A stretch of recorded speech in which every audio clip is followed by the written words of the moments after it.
Bonjour à tous.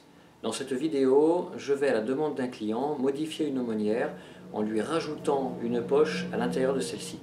Je vais faire un focus sur le point anglais qui va donc me servir à coudre cette poche et vous verrez ainsi la différence d'esthétique que l'on peut avoir entre le point anglais et le point sellier. Je vous souhaite un bon visionnage. Voici l'aumônière qui a été commandée par le client et qui va faire l'objet donc d'une modification. J'ai déjà préparé la pièce qui va servir pour la poche, qui va se retrouver donc à l'intérieur. La voici. Cette pièce est en cuir tannage végétal foulonné, donc il est souple. J'ai collé la fague, j'ai cousu la fague avec une machine à coudre. J'ai également réalisé mon guide de couture et passé la griffe. Donc je vais maintenant aborder la couture à l'aide du point anglais. À l'intérieur, nous allons conserver une esthétique de type point sellier. Par contre, dans le dos, j'aurai ici le point anglais. Comme pour un point sellier, j'ai ciré mon fil. Là par contre, je n'ai besoin que d'une seule aiguille que je vais préparer toujours pareil comme pour le point sellier. Donc je pique mon fil à une longueur d'aiguille, je fais une petite boucle, je repique vers la grande longueur. Je vais rentrer le fil dans le chat. Voilà. Je bloque tout contre mon chat, je prends la grande longueur et je fais passer au-dessus. Voilà.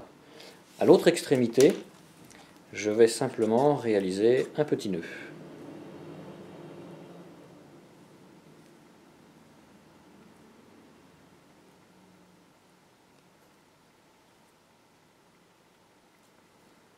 Voilà.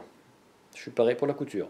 Dans l'angle, je réalise un trou avec la laine ronde et ensuite je vais réaliser mes autres trous avec la laine losange comme pour le point sellier. Là, je vais me préparer 3 trous, voilà. Je vais placer mon aiguille entre mes deux couches de cuir. Donc ici, je vais partir sur le dessus.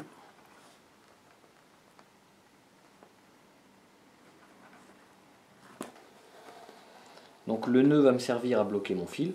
Voilà.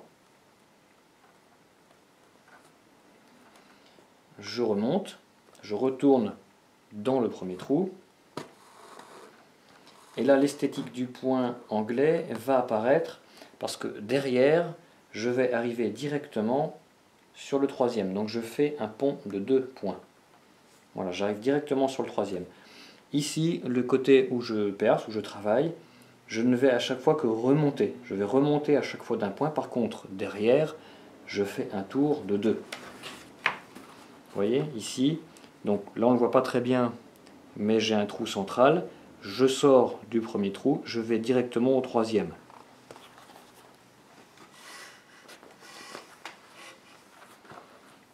Voilà.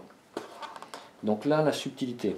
Donc ça ne sert à rien de tirer trop de fil. Je vais retourner donc sur le point, enfin sur le trou numéro 2. Là, je remonte d'un trou. Derrière, ce qui est important de faire, c'est de toujours sortir au même endroit. Donc je sors là et je vais faire ça à chaque fois pour que mon fil là qui sort, emmené par l'aiguille, soit toujours sous ce fil, ou vous pourriez décider d'être toujours comme ça. Mais il faut que ce soit toujours le même positionnement sur chaque point. Donc là, moi je décide de faire ça, et donc je vais devoir respecter ce positionnement tout le long de ma couture.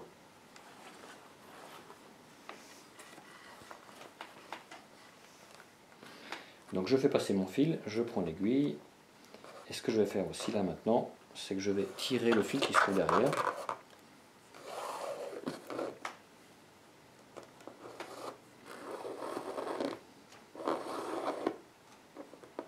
Voilà, donc là on va commencer à voir l'esthétique du point sellier apparaître, alors que dans le dos, j'aurai une esthétique caractéristique, donc bien sûr d'un point anglais. Donc là je vais remonter. Derrière, je fais passer mon fil au-dessus. Et là, je vais tirer mon fil.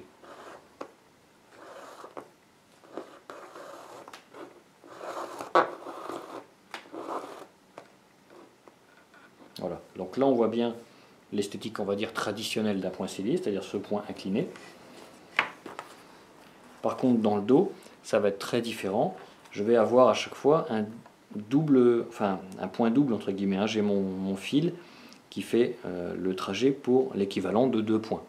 voilà, à chaque fois, et qui se superposent légèrement. Vous voyez, ça fait un petit croisé de fil. Voilà.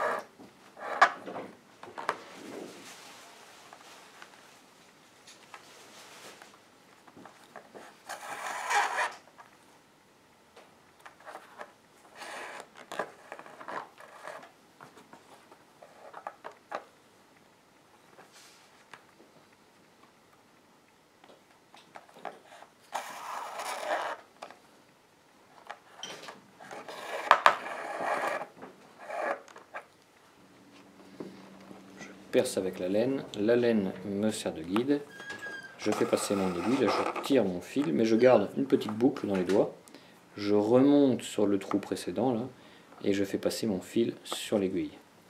Voilà. Et ensuite je finis de faire passer le fil. Je tire mon fil et je suis reparti pour un nouveau point. Je perce, la laine me sert de guide, je fais passer l'aiguille, je tire le fil, je remonte d'un point, voilà, je fais passer mon fil sur l'aiguille et je serre. J'ai fini ma première brassée, j'ai fait un nœud sur mes deux fils, je les ai liés, là je vais couper l'extrémité de ma première brassée, voilà. Donc maintenant je vais repartir sur ma deuxième brassée, et ici avec le point anglais on n'aura pas de point doublé, on ne voit pas de surépaisseur.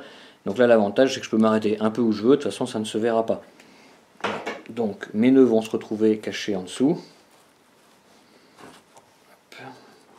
bien sûr entre les deux couches. Donc là voilà, je repasse et je vais pouvoir maintenant reprendre ma couture. Voilà, donc toujours le même mouvement. J'arrive maintenant sur la fin, donc toujours le même mouvement.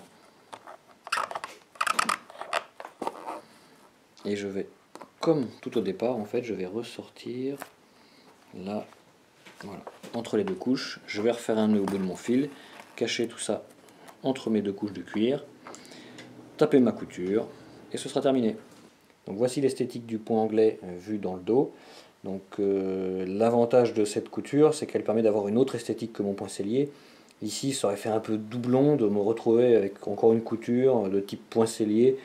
On se serait demandé un peu pourquoi. Là, elle est utilitaire et en même temps esthétique. Et donc à l'intérieur, on retrouve l'esthétique classique du point sellier. Alors bien sûr, c'est une couture moins solide qu'à réaliser avec une seule aiguille. En fait, il n'y a qu'un seul passage.